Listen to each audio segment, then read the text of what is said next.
Well, hello everybody. I'm going to explain about Turkey, also about Kurdistan.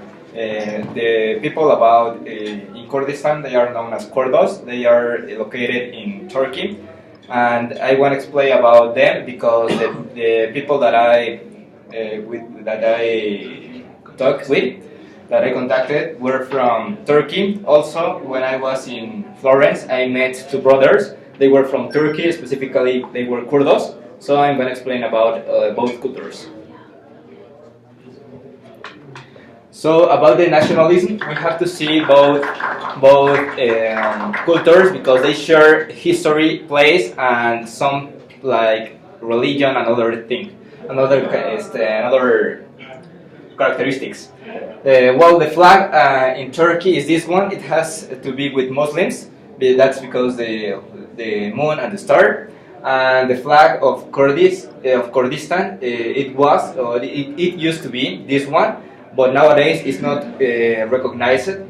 And well, if you want to understand better how Kurdistan and Turkey are related, you have to see this map. You can see in this map that Turkey is just below the Dark Sea, and it's located between Asia and Europe. And if you see in this part, the orange place is where Kurdistan is established, and you can see that they are mostly in the part of Turkey, but they are also in Syria, in Iraq, in Iran. So if you search for them in Google, the image that you are gonna get, it's about militant and war, because they are involved into the ISIS conflict. So first, I want to talk to you about Turkey and its history. As you may know, Troy took place in this location. Then Greeks were established there. Then Persians, and finally Ottomans. The Ottoman Empire was the one of the most important empires in this location until the First World War came up and they were defeated. After the First World War, the Sevres Treaty was established. In this treaty, it's supposed that Kurdistan people would have a own nation. But although the treaty was signed by too many people and too many countries, they didn't recognize the treaty later. So the Turkish national movement took place, and in this national movement, the leader was Mustafa Kemal Atatürk.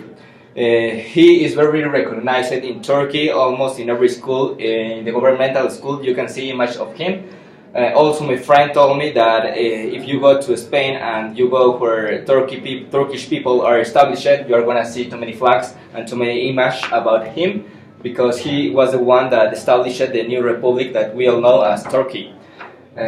Also, in the Lausanne Treaty, they established the limits for Turkey, for Syria, for Iraq, and Iran. So the Kurdistan people lost all their territory, and nowadays they are a fighting town that want to gain again their territory.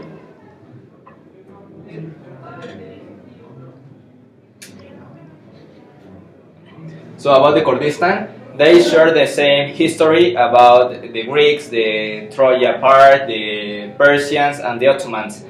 But what is different is that they are people of Indo-European origin. They also were related in the Sevres Treaty and the Lausanne Treaty. As I told you, if you search for them in Google, you're gonna see image of militaries of war, and because they are related into the ISIS conflict. So, in order to explain a little bit more about them, I'm gonna show you a video.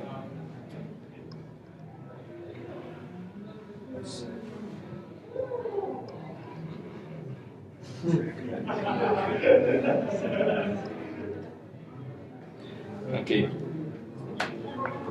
This one is the video.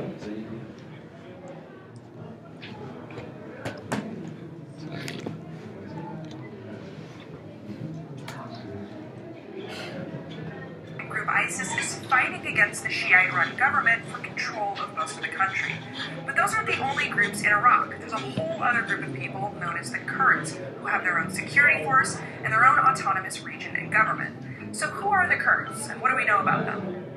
Let's start by looking at a map of Iraq. The Kurds live in this area, which makes them seem like a small group, but if you pull back, you see that the Kurdish people actually live across a large continuous block of the Middle East that spreads across Iran, Iraq, Syria, and Turkey. It's commonly known as Kurdistan. There are anywhere from 15 to 20 million Kurds living in this area with their own language and culture, and about 4 million of those are living in Iraq. Kurds by religion are Sunni Muslims. They existed prior to Islam and they were resistant to the Arab military expansion that took place in the 6th century. In order to create the first Sunni Caliph all those years ago, Arab forces had to defeat many different Kurdish princes and feudal groups. So as a result, Kurds don't self-identify as Arabs the way that most Sunnis and Shias do. Again, this all started in the 6th century, and to say the least, modern history has not been kind to the Kurds. In 1920, the Ottoman Empire fell, which resulted in the Treaty of Sèvres. This formed the nations of Iraq, Syria, and Kuwait, and it was supposed to leave the option open for a Kurdish nation, but that didn't happen, largely because Turkey, Iran, Syria, and Iraq refused to recognize Kurdish independence. Ever since then, they've been a marginalized group stuck in those nations, and they've faced a lot of persecution and oppression. After the Iran-Iraq War, where the Kurds sided with Iran, Saddam Hussein destroyed entire Kurdish villages and used chemical weapons against the Kurdish people. Now, after all those years of struggle, the Kurds finally have military and administrative control over parts of Iraq and Syria. But the fighting in those countries isn't over yet, and stabilization, depending on who wins, may not be a good thing for Kurdish independence. Plus, the Kurds aren't just one united group looking to create an enormous Kurdish nation.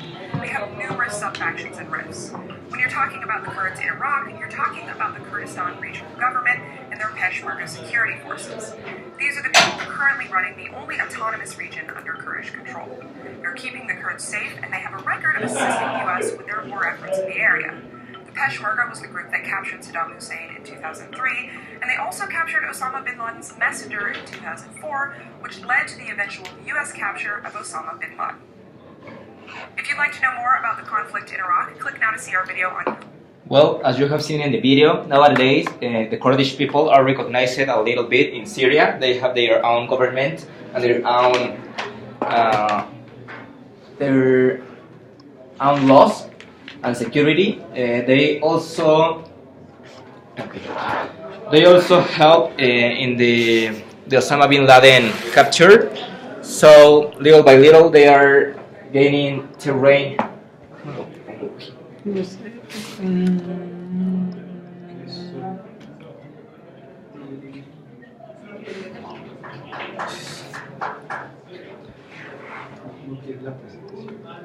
Okay.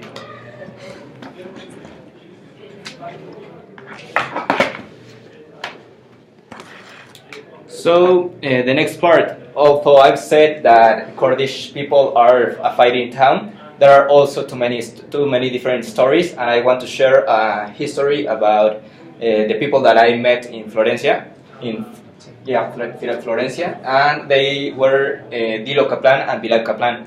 They have a business about kebabs. They have their own restaurant. It's like the tacos here in Mexico. And they are very happy, as you can see. They also are very friendly with Mexican people. In this photo, there is an image that he's with too many girls. They are Mexican, and well, they told me that they were Kurdish and they were like traveling around the world because they wanted to avoid all the conflicts in Turkey and with the Syria with ISIS. So also when I was talking with him, he told me that nowadays there is a very important symbol for Kurdish people. It's in music. The name of this symbol is Heli Loop. She's a pop singer. She wants to change everything about Kurdish people, and all the songs she wrote are about everything against ISIS movement. So it's nowadays very important. You can search for her in YouTube. Also, he told me that other symbols that are important are these ones. I think that most of Mexican, we have seen them in Mexico because of the Jewish people. This one is the eye on Spanish or Turkish amulet. It's used to protect against the evil influence attached to the envious eyes of some people. Also, there is the hand of Fatima. For he told me that the most representative symbol or the meaning is the protective talisman, because it has too many different meanings in other countries, because it also means the number 5, and it could be related to the 5 pillars of Muslim religion. Well, about the communication in Turkey, the non-verbal communication is that when you greet people, you may expect a shake of hands, and you may expect also 2 kisses, one in each cheek. Also, you have to respect for elders. You have to have respect for elders. That means if some elder came into a room, you have to stand up and you have to greet him first. Also, that if you are crossing your arms or keeping your hands in your pockets while you are speaking, it's a sign of being unpolite. There is a little bit of confusion between the way they say yes and the way they say no, because here we say no by moving our head side to side, but they say no by lifting their head backward and lifting also their eyebrows. So it's like the movement of yes, it's the same movement, but one is for backwards and the other one is forward. Okay, the personal space, talking about Mexicans, is very similar, because they are also too close when we are talking with them, and they have direct eye contact. The verbal communication. For Turkish people, the first impression is very important. So a recommendation is that you have to